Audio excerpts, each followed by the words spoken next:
handle kind of all the other funds. So we work with Lindsay's team with debt, but we also help schools manage their operations, education funds, kind of how all these things flow together, as well as just kind of doing some financial projections, budgeting, staffing analysis, that type of work. So prior to joining Baker Tilly, I spent 26 years in public ed, most recently as an assistant superintendent at Clark Pleasant Schools, Johnson County area.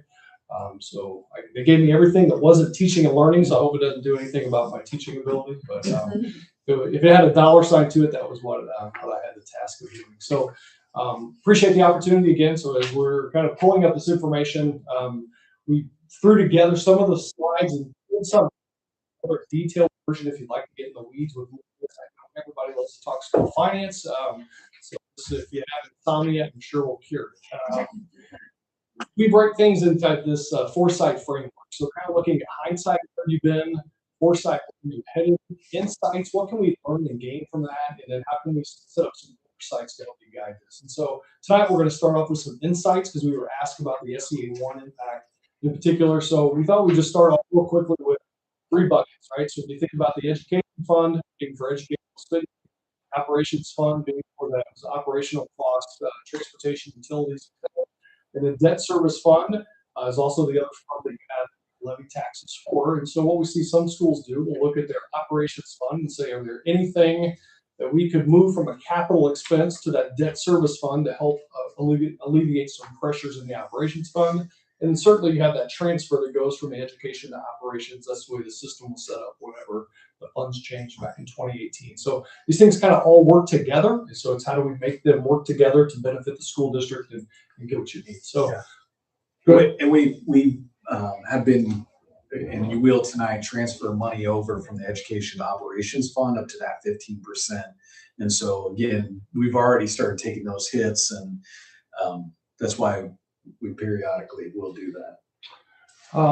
So as far as we thought it might just be good, since we're talking a lot about tax rates, levies, et cetera, just to explain some of the moving parts with this. And so when you look at the tax rate, the calculation of the formula to generate it, you're going to take the tax levy, which is the dollars, you're going to divide it by the net assessed value of the district, and you divide it by 100. So that's how you end up with that tax rate. The net assessed value is if you take all the gross assessed value, the values of the properties within the community, and then after deductions, that's the net assessed value. So similar to your home values, that once you have the deductions, the net assessed value is what you're actually paying your taxes on. You want to go ahead and advance the next slide. So the other part of this is how do these relate? So we'll talk a lot about tonight because the legislation really addressed net assessed values. So if net assessed values grow higher than the percentage of the levy that you're asking for, it will take a higher rate, or I'm sorry, it'll take a lower rate to achieve it. And then the opposite's going to be true. If net assessed values decrease, which we haven't seen that environment for quite some time, or they just don't grow as fast as what the levy grows, then it's going to take a higher tax rate. And so we've seen a little pivot recently. We used to talk a lot about people managing their tax rate, and I think people are going to start more talking about how do we manage our levies? How do we manage the total dollars coming in versus then managing the rate itself? So I think that would be a part of it. The operations fund grows, it's capped each year by this maximum levy growth quotient. It's a formula that was put in place. It's a 6-year non-farm payroll formula is how they decide it. The state has been suppressing it the last few years and holding it at a 4% growth, even though the formula would have generated more money. In the last legislative session, they removed that cap, and so the MLGQ is going to default to what it would have been for 2027, so the upcoming budget year, and it's going to grow to 6%.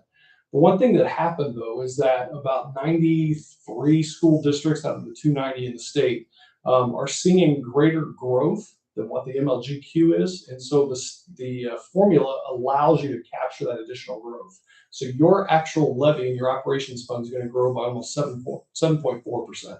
So you'll see a little bit more money than what some other schools do in the state from a percentage standpoint. In 2027, yep. But that it'll carry on because it resets the base. Yeah, so that's what I'm doing. And then just a quick reminder, we have 3 buckets. We have the 1% cap, so those are your homesteads, so they're only going to pay up to 1% of their gross assessed value in taxes.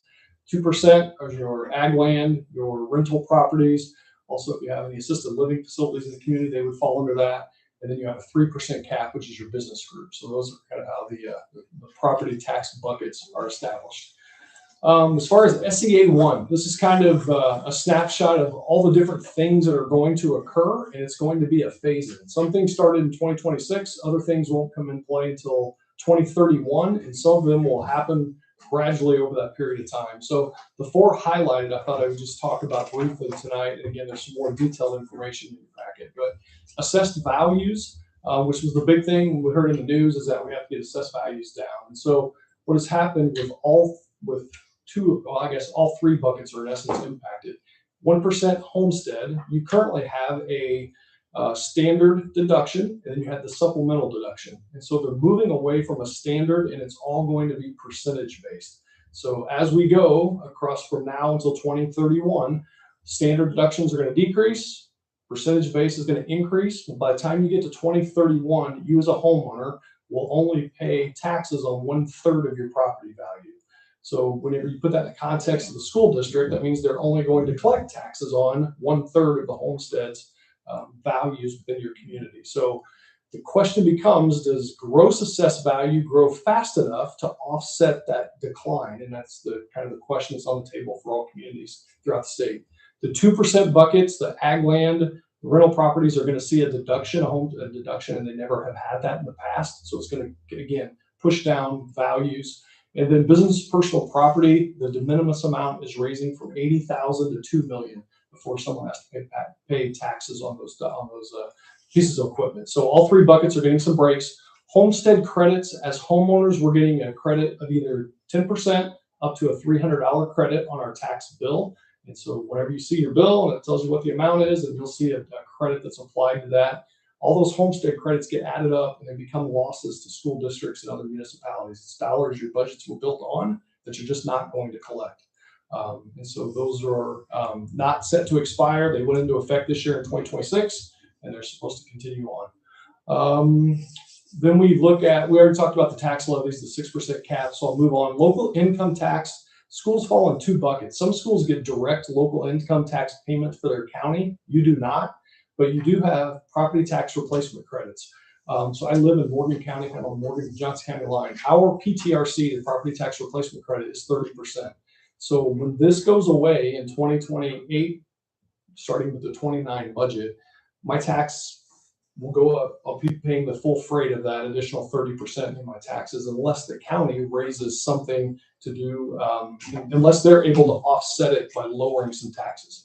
So I'm not exactly sure what your rate is here, but it's something to keep in mind, because if people have to start paying more, it could trigger circuit breaker issues, which is going to mean less dollars coming to school districts. And so it's kind of this big bowl of spaghetti that's kind of all weaved together. Existing debt. So as you look at your existing debt payment, each of those little blocks represents an outstanding bond issuance you have. So you see that you go from 4 bond series in 26 to only 2 in 27. So you have a few that are paying off, and then you're down to 1 bond series in 2028. So as you think through, are there projects that you need to tackle?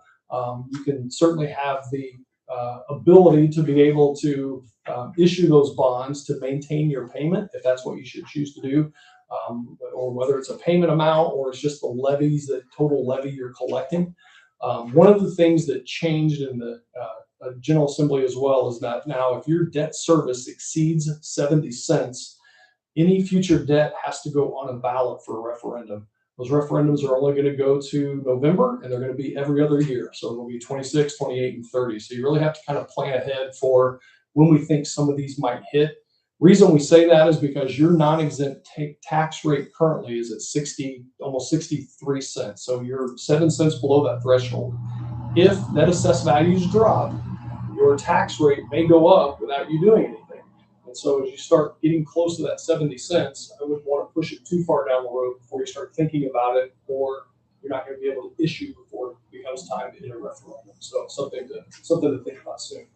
The next part, go ahead, Jason. Yeah, and I was just, maybe it's here too, but we also spoke with, he mentioned Lindsay, and she's helped us with her GEO bonds.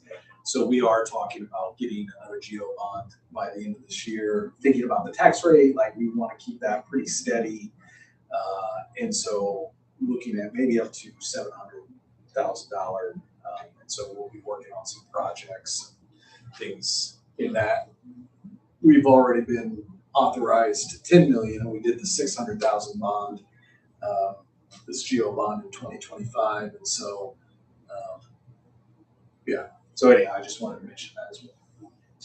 Mr. Callahan has mentioned the debt capacity. So there's different ways that you can borrow, but one is through a general obligation bond. So you're capped.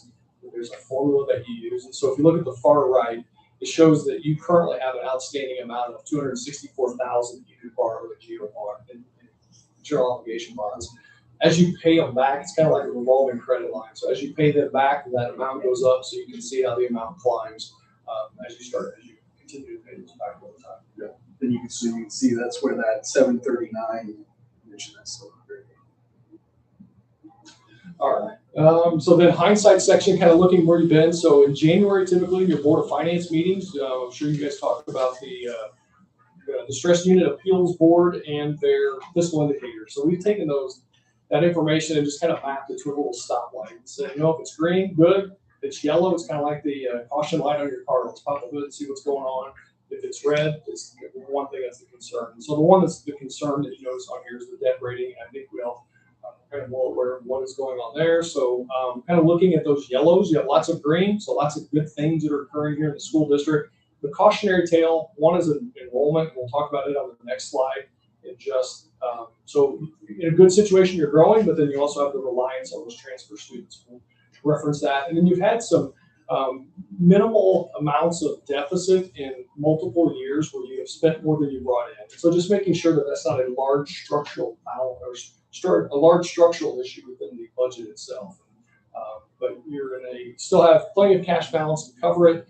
The target for S&P is 30%, so you're hovering about 19.4.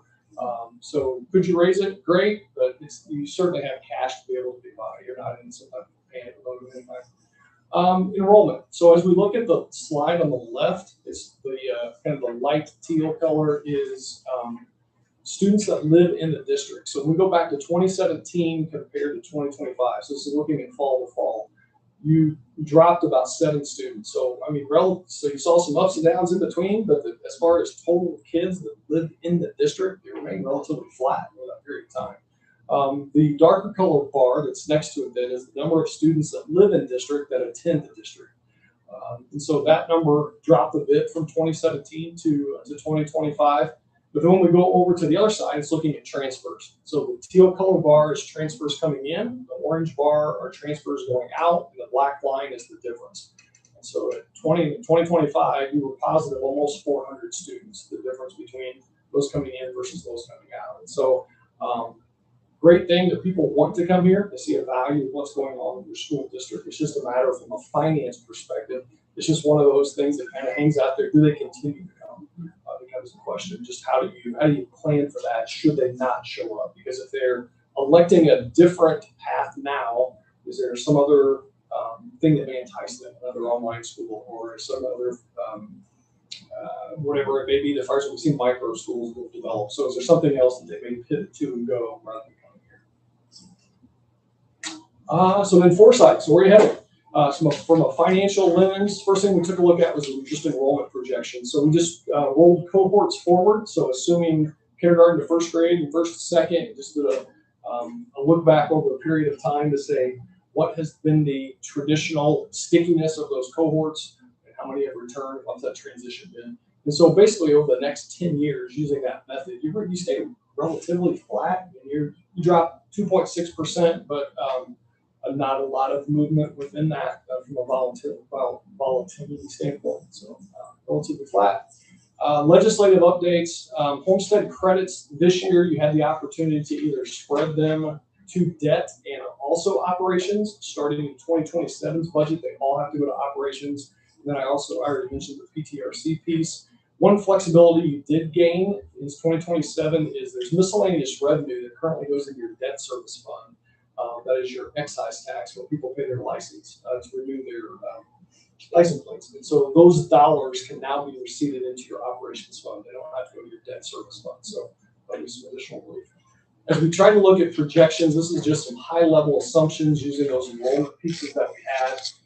as well as just kind of saying, all right, we're going to non-personnel costs, we're going to model inflationary trend. So kind of in that 3 to 3.25% increases. And then the biggest expense in the school district is people. And so if we look at salary or just personnel costs, if personnel costs remain flat, if personnel costs grow by 1% or they grow by 2%, you can kind of see what happens to cash balance over the next 5 years, should you do that each and every year. So it just kind of gives you a guideline for, what's some realistic things that we need to do with personnel. It doesn't mean that we can't give more than a 2% pay raise. It just means we may have to offset it some other way to be able to make the dollars work out. So just as you're thinking through that from a financial plan.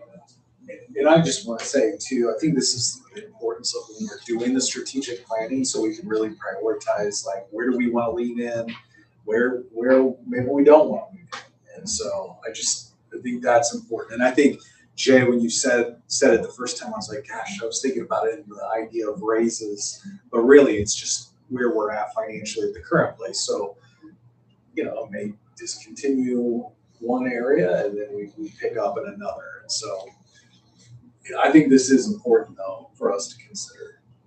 And then lastly is just kind of oversight, just some kind of key summary things we talked about. So what's that compensation trajectory? So where do you want to be from a compensation standpoint? How do you manage those? That spend down of cash. So just making sure the budget is structurally sound. While you have cash today, you just don't want to see that ratchet up too far. We talked about transfers, and then certainly the legislation. Probably more things to come. We keep seeing more legislative changes that are being introduced. So we'll see what continues to happen. But just we will continue to gather that information and pass it along. But that is it. So I'm happy to answer any questions. Hope I didn't thoroughly confuse everyone at the time.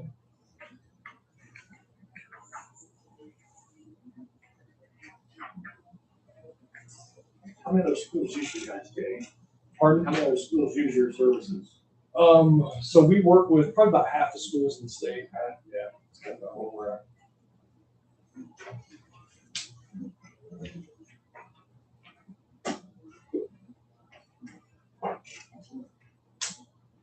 So I know that I hear this school's going to lose $3 million. This school's going to, because of what's our number like that? Where is that here? It's a good question. So if you go to, I'm not sure it's in the summer slide, right there, Jason, go back 2 more, right there, 1 more, slide 17.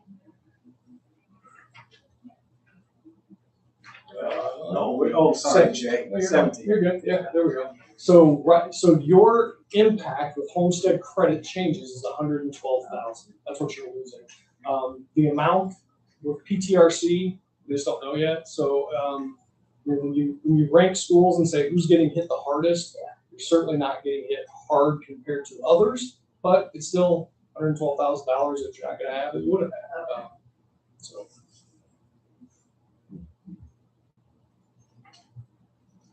But our superintendents keep telling us that.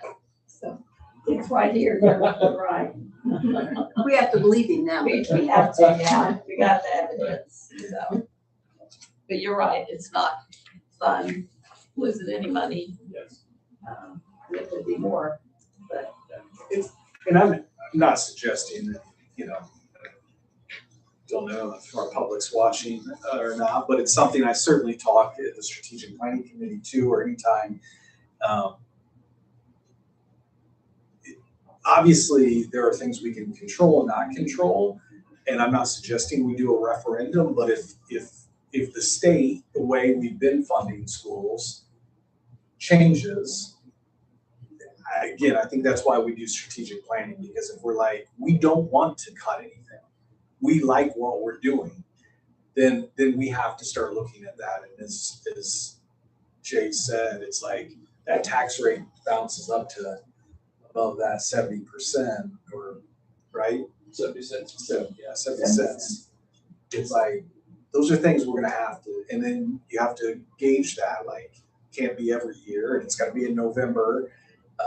And so I just think those are things, again, not to scare anybody either on the board or in the public, but I think going into it eyes wide open and then really understanding what are the things we want to prioritize as a district. You know, are there things we can fix before we would do something like that, or are those things that we're like, nope, we're 100% committed, and we need to make sure that our community is too. So. I think the one additional thing that I would just say is your MLGQ is growing by 7.4%. So you're going to see a 7.4% increase. If your net assessed value doesn't grow by 7.4%, then it's going to be a tax rate increase by doing nothing but simply collecting the dollars that you've been approved to collect. We're hearing that across the state, NAV may go down. Statewide projection I saw was anywhere from 3.5%, 3.5%. So if net assessed value drops by that, then it's going to take an even higher tax rate. So just as people start talking about tax rate and tax rate management, it could be an issue. Well, everyone I know says their tax things came in high. It's going to be higher. Could be higher. Right. Mine's higher for next year. Mine's higher. Everybody's was. Everybody's, yeah. Or assessed value. Right. Okay. All right. Thank you, Jay. Thank you. Yeah. Thanks for being here too. Thank you. Thanks for putting this You're together. driving through the storm. Yeah, be safe. Now's a good time to go. Go quick. Not too quick. All right. Moving on. Now we have reports on schools from the administrators. So the elementary, the budget mini audit is completed. Staffing, teaching wise, fully staffed. We did add 2 new IAs, or will add. Hopefully Rebecca Baldwin. She worked at Elwood for 8 years. They cut funding, so her position was cut, and really just worked out well. We actually had interviewed quite a few people and got her application called, did a Zoom meeting, met with her the following Monday, and very knowledgeable. All of her references spoke very highly. Waylon from church actually was one of her references, and they just hated losing her, everything with her. So excited to add her to our resource team. They live, I believe, in Yorktown. Her husband is a truck driver, and he's gone Monday through Friday. So she's like, I want a group of people I can connect with. And our resource team has done a couple of get together, eat out, and they've invited her so she could be a part of it already. That's nice. And then Sarah Henderson, she has 4 kids in the district, and has been kind of a stay-at-home mom. The youngest is now a kindergartner. So eager, all her references, actually, Mr. Benda's wife was one of her references, and just talked about go-getter, great communicator, very organized. So excited to add those 2 to our team. Is that also special ed? She will be our building sub. Oh, okay. And she actually had applied to be a sub. Mhm. So that's how we ended up getting a hold of her. Building updates. It was an interesting summer. It was the first summer without Rhonda, where Russ had to be in charge. So he said, hey, I'm learning, just rein me in if you need to. But Roger is a guy's a go-getter. He kind of pushes the other 2 at times of oh, let's go. But we got 18 new Chromebook carts in, and they stopped everything, set up a little assembly line, and so good response. Building looks good. Registration went really well actually. Tracy kind of leads that, and then we have a number of people that come in just to help out. I think our parents enjoy, instead of, hey, here's a Chromebook, sit down and we hope you can get through it, we kind of walk through all of our helpers on, hey, here's how you can help parents. So the parents, it can be intimidating if you do it once a year and they're not familiar with it. Most of them just forget their password and don't know how to get in. Do a lot come in and do it online? Elementary calls are can I go see my classroom? Can I see the people in the office? Can I? So yeah, we get quite a few that come in. Expanded learning opportunities. So the outdoor learning lab, obviously a great space. We, Shireman and Hargrave kind of lead that for us, write the lessons. We had Yorktown come here for field trips to our outdoor learning lab. So we were trying to, how do we maximize that? How do we get more opportunities? So this year it'll be scheduled twice a month that every class will do something out there. If it's cold weather, they'll do something in their classroom. But really trying to, it was kind of a, if you want to come out, And sometimes it's easier just to say, hey, I'll stay in my room, but talk to teachers and they said, if you schedule me, like, that just tells me I'm going. So I And they thought don't have to do anything. I mean, they have. it's ready to go. Yeah. Yep. They show up, the lessons are planned, it ties to standards they're working on. So Joseph and I were talking, we're like, how cool that Yorktown is coming here once or twice a year and love it. And our kids are out there twice a month minimum. So cool. I think keeping transfer students, that's a huge piece to saying, hey, here's why you should be here. And I think as he was talking, I thought, man, we have to continue to tell our story I mean, we can tell parents, hey, we had 100% on iRead, and they probably go, okay. But to say, look what your kid did, look at the opportunities they have, I think is key for those transfer parents. A couple of change, fourth grade is going to departmentalize this year. Mrs. King will teach math, Mrs. Zirkle reading, and Mr. Thompson science and social studies. They previously did this, stopped at COVID, and then kids coming back from COVID, we just noticed they couldn't handle a lot of change. So we kind of feel we're at a point, our third grade, they rotate just for reading. So they've kind of had that experience of moving classes. But I know we met with fourth grade and they were pretty excited about it. So I said, hey, we'll give it a year.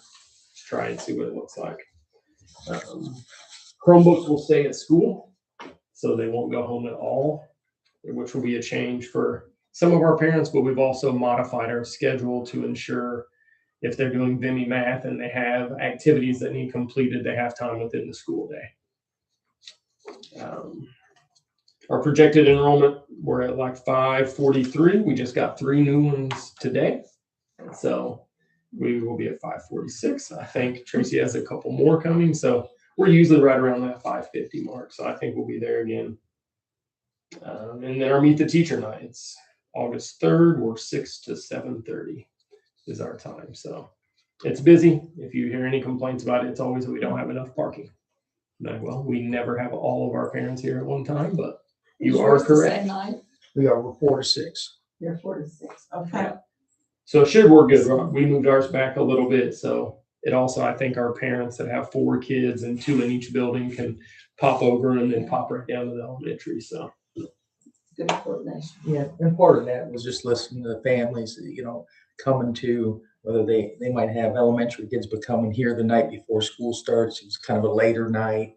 So we tried to pair it. So give them a day break in between and get to bed early, and we can get off to a good start on the 5th. You good? All right.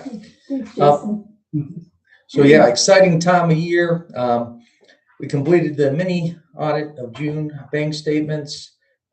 We conducted our in-person registration. They have the opportunity to register online. However, same setup. We have the Chromebook set up. Ms. Ryder does a nice job of walking them through. If someone just needs a little direction, and I'm always reminded, like, Mr. Gunner, you're getting older. These young people are growing up with technology. They probably won't need to come in as much, but I always think it's important. I was just dealing with a phone issue today and there was no one to talk to. I always think it's nice to have someone, hey, come on in, we'll sit next to you, we'll walk you through. Sometimes you get grandparents or things, folks, guardians that are helping enroll. So it's nice to do that. We had 15 families come in to do that. So it gives you kind of a scope. Out of 435 students, we had 15 take advantage of that in person on those 2 days, on the 15th and 16th. Successfully implemented Parent Square. We are spreading the word. That is how we're going to communicate all of our information out. We're sending stuff out weekly. I send updates as well and share some insight through that. Our coaches, extracurriculars, we use that as well. That is the only means of communication. It has been fantastic to work with in terms of user friendly and us being able to push out some information and graphics. Ms. Ryder's done a nice job with that as well. Embracing that as our front attendance secretary and athletics secretary. We are fully staffed. We have some recommendations for tonight. Matthew Wilson, who we recommend him transfer from social studies 9 through 12 to our technology project Lead the Way. technical, kind of a little mechanical background, is excited to get in there. He'll be leading some of those Project Lead the Way courses, as well as charged them with building up the robotics and getting our students connected with the robotics and elevating that to a club after school. And then the next step in the year, we were hoping to make competition. So there's some goals there that he's willing to embrace. He has taken the credentialing through Project Lead the Way. We have him set up for those, which he will get credentialed, and then he will also take the praxis to get certified in that technology instruction. Social studies teacher to replace is Jeffrey Malott. We'll make that recommendation tonight. He holds all the license that we were looking for, as well as some good recommendations from he taught Muncie and Jay County as well. He has the Jeffrey Malott. Yeah. M-E-L-L-O-T-T. Okay.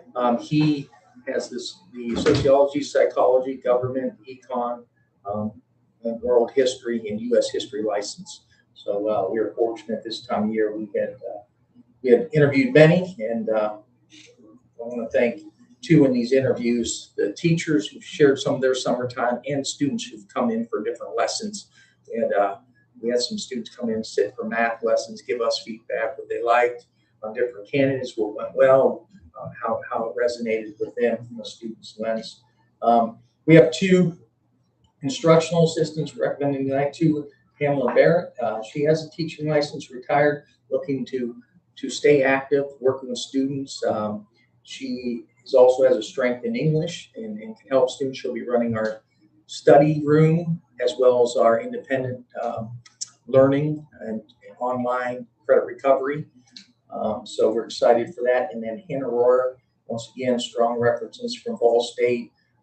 Tracking down the professors this time of year is not always the easiest thing. They just finished summer semester, but we got them all. She did teaching assistant there. She has anthropology and biochemistry, and then a master's in chemistry. She'll be working with our students, and she'll be the science go-to tutor, resource. Just a great, she brings a great value in terms of how she can help our students and with her knowledge base that she brings in that position. So we were fortunate to have her as well. Back to school night is scheduled from 4 to 6 p.m. For August 3rd. We're pairing with the elementary, hopefully having it on the same night, but those spaced out, hit both buildings. Students can come in, see their classes, meet the teacher, set up their locker. We're going to have an athletic presentation 5 to 5:30, and then we'll have a FAFSA, some of the tips and tricks to FAFSA, start encouraging folks to ask questions, and we'll meet with those folks from 5:30 to 6. So that'll be in the cafeteria. So while that back to school is going on, we'll have some structured programs, and we'll invite those grade levels to join us, or student athletes and their parents join us as well. We held 7th grade orientation on the 22nd. It was a success. We had over 90% of our families there. It just gives another touch point for those young people to come in. I share with 7th grade, and I said, you don't want to think of probably at high school now, but that 6th to 7th grade transition, and then 8th grade to high school. Those are kind of nerve-wracking. So we go through and let them know. In this case, with our 7th grade, no one's going to be late. You're going to be able to get your locker open. We're going to be out in the hall to help you. And those are always the top 1 or 2 on their minds. But we had, like I said, fantastic turnout, and it's always nice to see the young people and their families come in and speak with them, have some time to talk with them in the hallways and in the cafeteria. This next piece is a credit to Mr. Callahan. He started bringing us together with Chief Hicks and Chief Tomlinson. We meet monthly as a safety meeting and group. Out of that, we conducted some drills together at the school. On one of our lockdown drills, Chief Hicks made some recommendations. We always talk about what we can do better. We out of those conversations came clearly marking the room numbers and what you'll see there. So every classroom and chemistry lab, auxiliary gym, cafeteria, main office have these signs that have now been secured and posted. And we do that for the high school and elementary. And then in those conversations, it was, hey, can we get maybe a film on the door? The film is transparent with the lights on that you could see in from the outside. You can see the students, teacher. When we shut off the light, it distorts it enough to where it makes it a little harder. So when we go into those procedures where you shut the lights off, get out of the sight lines of the door secure, it makes it just a little more conducive to that security piece. Are So- those films bullet? No, they are not. But that's already on the windows though. We had that 2 years ago. I think we put the, they just shatter resistant. Right. Like 3M film. The signs look great. I was in there the other day, working out, and the signs look great down the hallway. Really nice. I wondered what that was, but it looks good. And then I think in there like a thing on the door that has the teacher's names too, beside the door. There is a tag on the door as well, but all the schedules will be coordinated with the room numbers. They'll have the teacher and the room number so students and families can find the room number. But yeah, there's a placard on the wall that sits flat, kind of parallel to the hallway. Enrollment, where we stood as of July 23rd, 435 students. You can take a look at the different grade levels there as we move forward. And then extracurricular, the girls volleyball team for 25-26 was one of only 60 Indiana schools recognized by the Indiana Volleyball Coaches Association for outstanding team academic achievement. So yeah, impressive. Yeah, that does deserve an applause.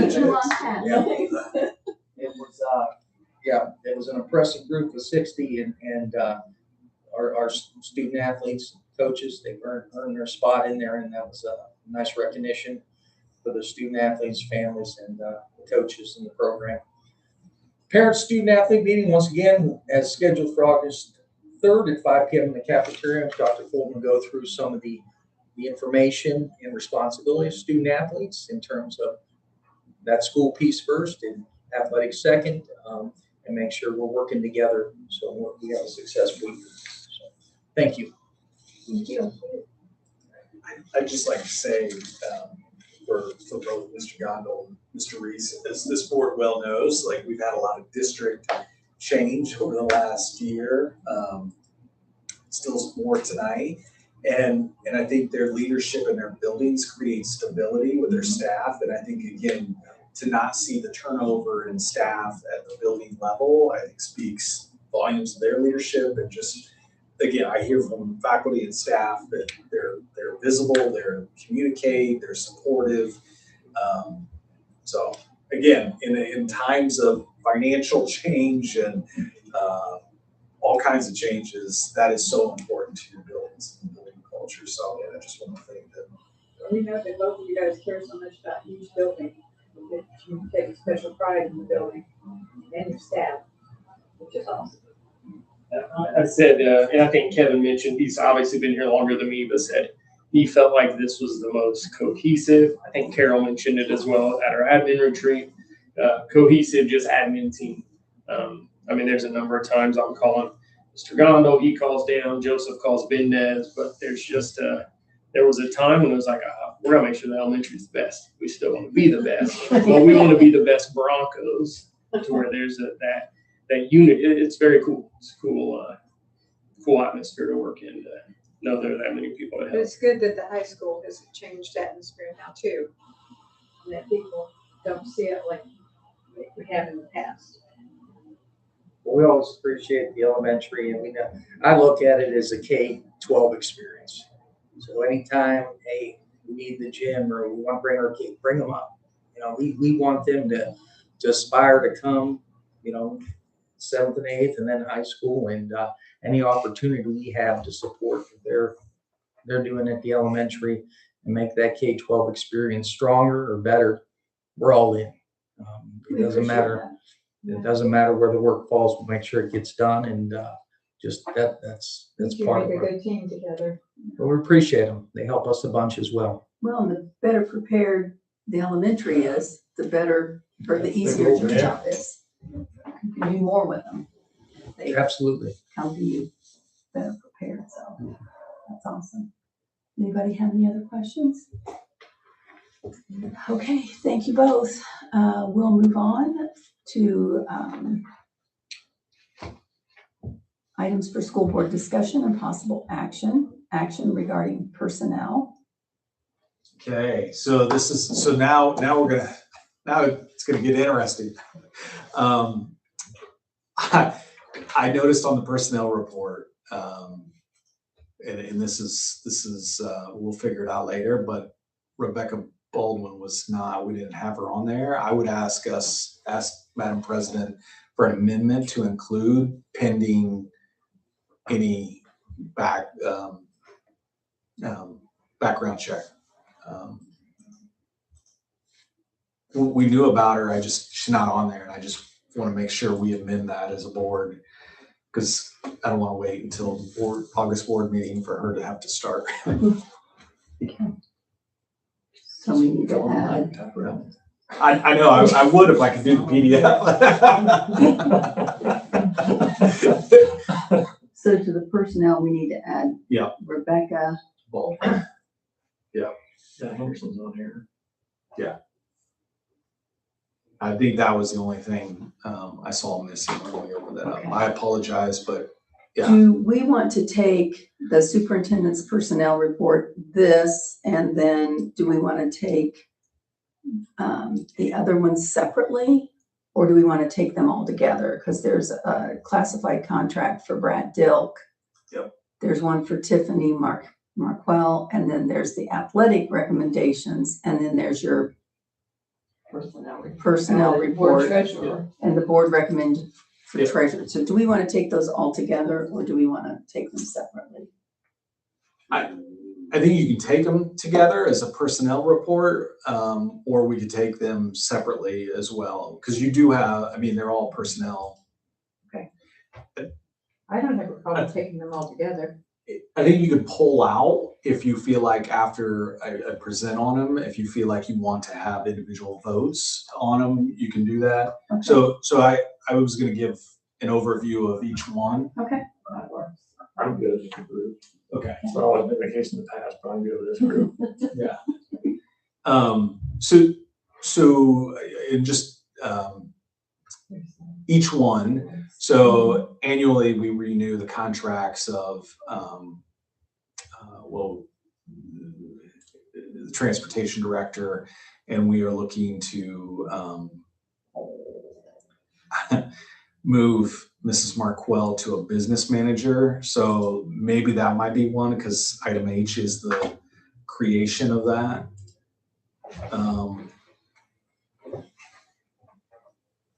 I think we're fine if you just give us a little. Yeah, so for the Mr. Dilk's contract, we did go ahead and increase by $1,500 for that contract. And we did that because we are also asking him to step in with Mr. Waters and maintenance. And so, Right? yes. And so 8 hours a day for his 230-day contract. And so we're looking to do that. Ms. Marquell is, her contract will involve food service, because we have to have the internal controls with food service. And and again, I think it's a healthy thing. So again, Chartwell's, we have approved to be able to manage our food service, but we as a district still have to have oversight over their financials. And so that's what Ms. Marquell will do. In addition to that, we're also looking to have her take on more responsibilities with the budget. Was she good with all that? And she was really good with all that. Yeah. So, in fact, she really kind of volunteered to do those things.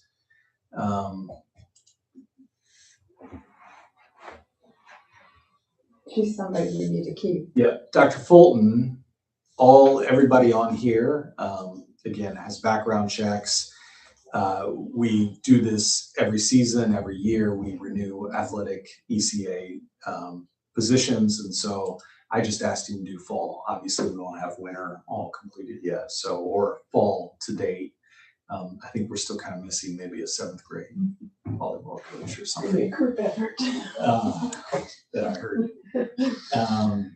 And then obviously there's a domino effect with Ms. Markwell taking on more responsibilities. And so we're looking to, we've asked Gail to be our treasurer. And so that is the recommendation for Ms. Hicks to be the treasurer. And so again, Ms. Markwell will continue to work, and there's a transition. We started sitting down and just talking about what does that mean, responsibilities, et cetera. So I think that is the personnel report, and the personnel that are as part of the superintendent report. I would just ask for an amendment with Rebecca Baldwin. And there was a question earlier about Miss Carter doing extracurriculars, and she has helped Mrs. Willoughby in the summer and the summer marching band. Yeah, that marching band piece starts in the spring, and she carried it through the spring, through June, and 2 weeks into July. And Miss Willoughby, when she was approved, started in July. So met with them individually, and then collectively, we thought that would be best and fair. She passed the torch to her, was able to mentor her a little bit and share. And Miss Willoughby is now leading the program. And we have next Friday, State Fair, I think. They will be, yeah, the 7th, I believe. We're in session, but they will be performing. Yeah, they at Muncie Friday. They They have a few local performances as well, Muncie and I think Anderson. So, yeah. So, Exciting. Madam President, with that one amendment, I recommend approving the personnel as presented. Okay. Does anybody have any questions? No. You've all heard the superintendent's recommendation to accept his personnel report with the amendment of Rebecca Baldwin. Do I hear a motion? Madam President? Yes, Mrs. Evans. All right, is there a second? Yes, ma'am, I will second that. Thank you, Mr. Halbert. Recommendation has been moved and seconded. All those in favor signify by saying aye. Aye. Opposed? Motion carried. Okay, our next item of business is the consideration of fundraisers. Madam President, I make a recommendation to accept the fundraisers as presented. Quite a few in August there. What's the adrenaline fundraiser? That's our possibilities in August. I won't know for sure what we're gonna do until I have a team, but I did not want to, if we go that route, yes. To have them on there. I want a sign. I know, right?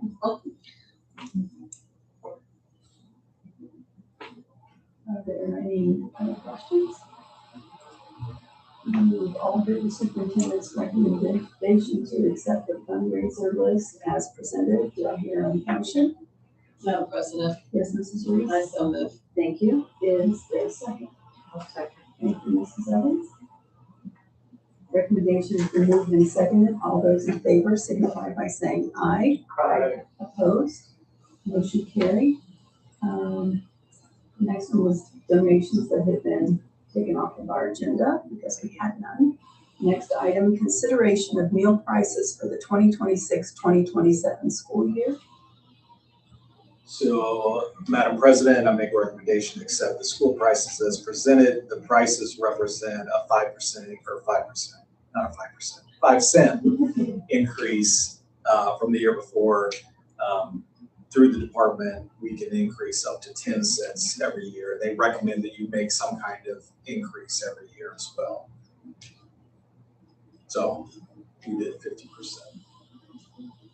Or did 5 cents. Jeez. 50% of what you could. Where's Dr. Staley? Do we have the dates for the budget calendar?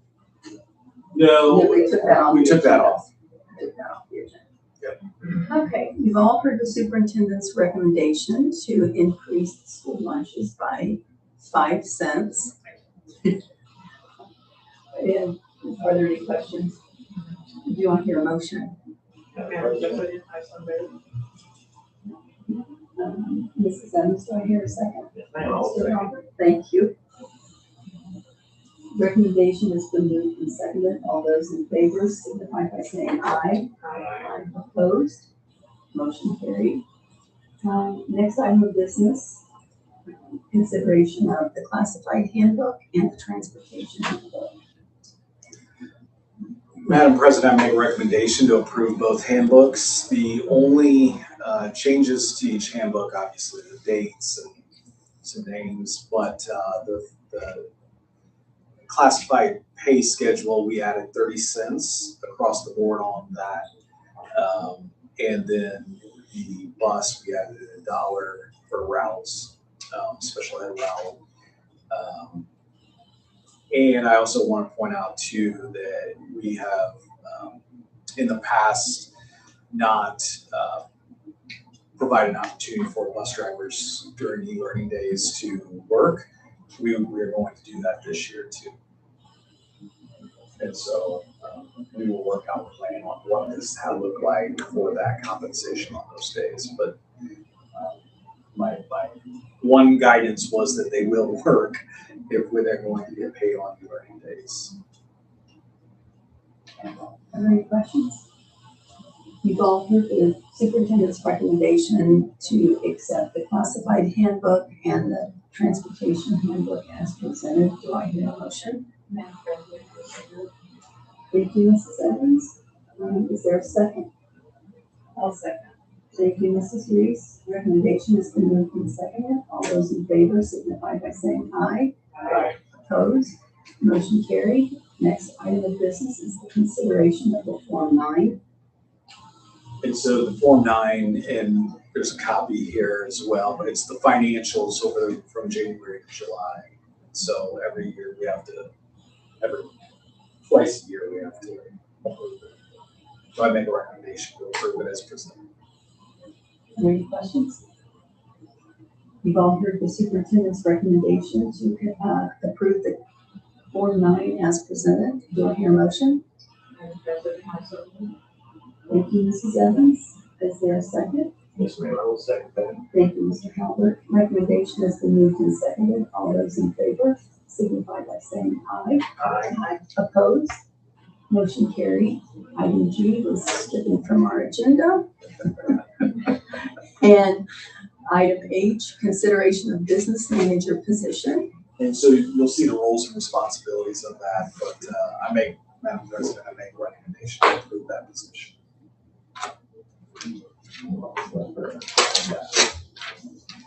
And Tiffany and I went through it today, and I was like, Intimidating. yeah, Stuff that's on there. I think she was doing a lot already. Okay, you've all heard the superintendent's recommendation to approve the business manager position as presented. Do I hear a motion? Madam President, I so move. Thank you, Mrs. Evans. Is there a second?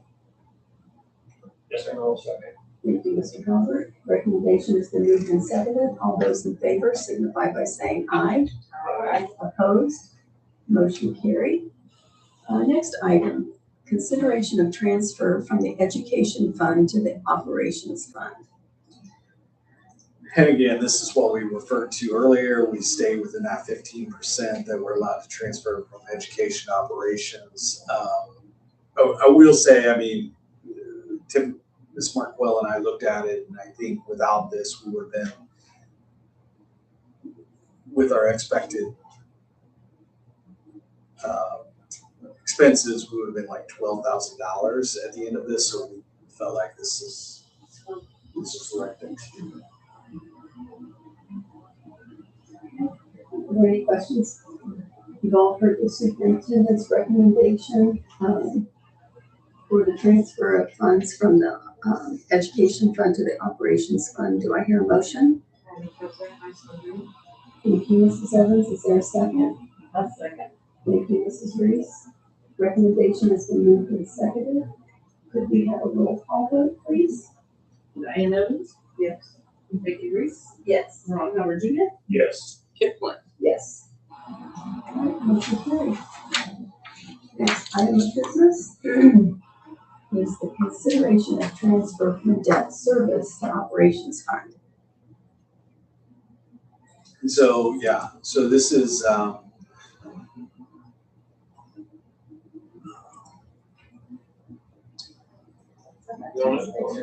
it is the extra tax money. Yes. The excise tax? Yes, yes. And so, because you can't typically do that, but you can with that fund. Yeah.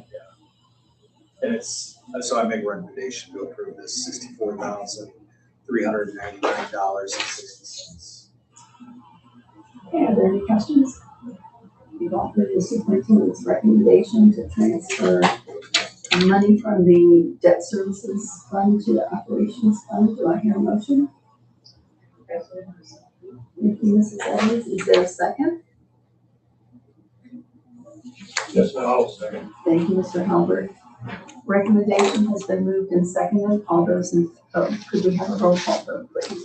Diane Jones, Yes. Vicky Reese, Yes. Ron Howard Jr., Yes. Kip Gordon. Yes. All right, motion carried. Next item of business is our Daleville Community Schools Board of Trustees goals for the 2026-2027 school year. Anybody have any questions about that or additions or?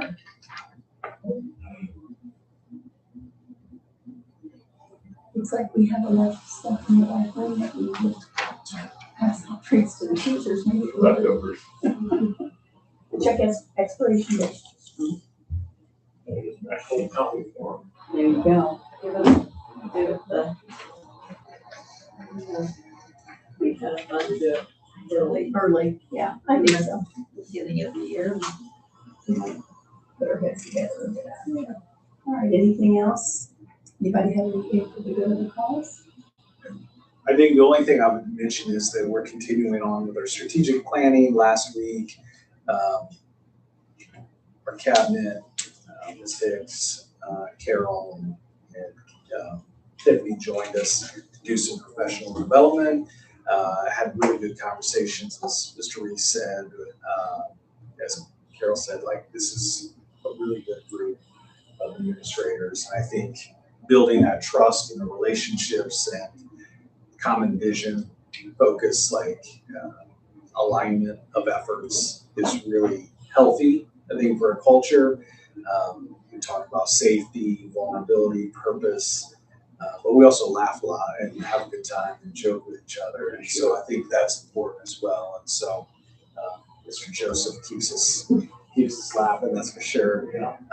But I think everybody gained a little deeper understanding of each other, and it was really good. So tomorrow night we're having a community strategic planning.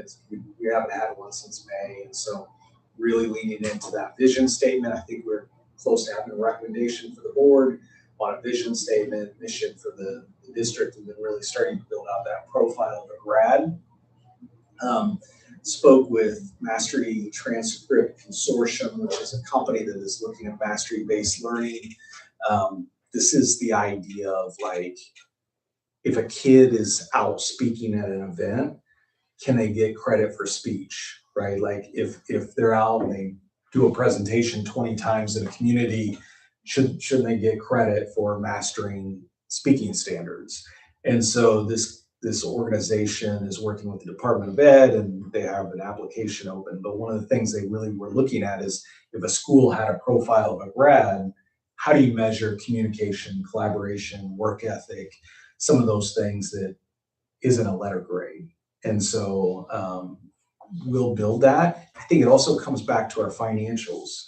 So when we say these are the things that we promise or the things we want to deliver for our kids, these are the things we want to fund. And if it's not on that list, maybe we don't need to fund it, right? And maybe we need to transition from that. So I think it's really important to be laser focused on what we're doing with our students and our district, and we're just continuing on with that process. I think it was mentioned about the outdoor learning lab. So the pave, the sidewalks, I think they're nearly there. The one on the south side, I think, is complete. The other one looked like they already, it does look Long good. sidewalk. It's narrow. It's They can't be walking side by side. They have to be single file. Single file. But again, the hope is that it improves access because kids won't have to walk through mud and A wheelchair student. wheelchair Yes. students. Is it Accessible. white in it? Yeah.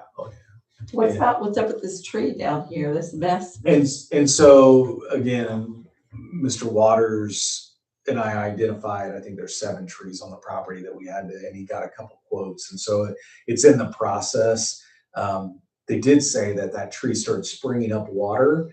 And so I think Mr. Waters, yeah, but it was like heavy with water. So he's like, is there a natural spring? So just wanted to make sure we knew if there was or not. But it is a massive tree. Yeah. Ooh. Yeah. So Don't drink from that natural Yeah. spring. yeah. So that's, I think that's pretty much it. Obviously, we start next week. So ready or not. Oh, I did want to provide an update too, because I know it's an issue with the conversation with Special Education Cooperative. We did meet as a cooperative. And so I think, again, nothing changes in 26, 27 when it comes to our special education services. I would say before December, we have to make a decision. And so I would say the door is still open to work with Muncie. But I would also say that in talking with the others, that interlocal would, at least in the presentation before Christmas, would allow us to make an informed decision to say, like, day services, where would those day services be? How would we have access to those day services? Those things that we can't do here on our campus. And so felt very, very much more comfortable after that meeting. And the interlocal is not just about special education. It could be transportation or other services, maintenance, et cetera. Is everybody there? Yep. So I'm sure that'll be a monthly update, monthly conversation. Yeah, I think that's it. So, I just wanted to reiterate how awesome that is for the volleyball team to get recognized. That's incredible for their academic achievements, so that's great. Keep up the good work. Keep on them. Apparently it works. It is. Does anybody have anything else? Can I chime in real quick? Yes. The admin retreat was awesome. Like I know you talked about a little bit. The day one was, what is a Bronco? What does it look like? It was very cool just to have all of our minds come together, and like obviously being from Daleville, the girls being here, there's that pride in it. But I mean, Mr. Gondel's been in that high school for a while there, and it's like, this is what we want our kids to look at. It was cool. You could, if I was a parent with a kindergartner, I could see this like progression of where my child should end up. So very cool process. And then day 2 was awesome. Learning about ourselves and how we communicate. And I mean, I'm looking at myself going, man, maybe I handled this situation wrong. I now know how I should communicate, but also how I can then communicate with others that may be an introvert, where maybe I am too strong to them. It was cool. Ways we could communicate with parents, teachers, students. You're not an introvert. No. So, but it was interesting though, like you have all of the personalities, but where are you most comfortable? It was cool. It was Joseph and I were sitting there. He did, hope he's watching, did pop up that he was sensitive. So he was trying to defend that, but we said it's okay to be sensitive. But it was cool. We need sensitive people. Fast forward to the 107 mark. So it was cool to just take that time and kind of reflect and learn about ourselves. And it's like, oh, that does make sense. Where'd you guys go? We were down at the government building in Indy, Oh, Government South. free. Okay. Yeah. No, good memories there from him. Who So, did the training? Who did the training? Emily Callahan, she was our trainer. It was awesome. Also free. free. That was free too. Yeah. I'm seeing that. Yeah. I'm seeing the pattern. Yeah. We did have lunch, yes. Yeah, it was good. It wasn't very No, it wasn't. You didn't bake and everything. I did not bake. Period. Did pick it up. But no, it was good 2 days. It was kind of rejuvenating, and like I say, learn about ourselves a little bit. And then my other one was registration was smooth. Dr. S, I appreciate your help. We were kind of troubleshooting the day before, and Tracy was stressed and was like, hey, can you just come down here in 5 minutes? He came down, walked her through it. And, having her not stressed is huge for Joseph and I. So appreciate that. She felt much, much better about it. She was like, okay, this will be okay. So nice to have that. The parents don't know all that behind the scenes work, but they just see it run smooth and takes That's all everybody that appreciate. That's what matters, Yeah. yeah. Anybody have anything else? Well, we appreciate you all. I'll adjourn this meeting. Meeting is adjourned. I don't have to go in the building. What do I have to go in there for?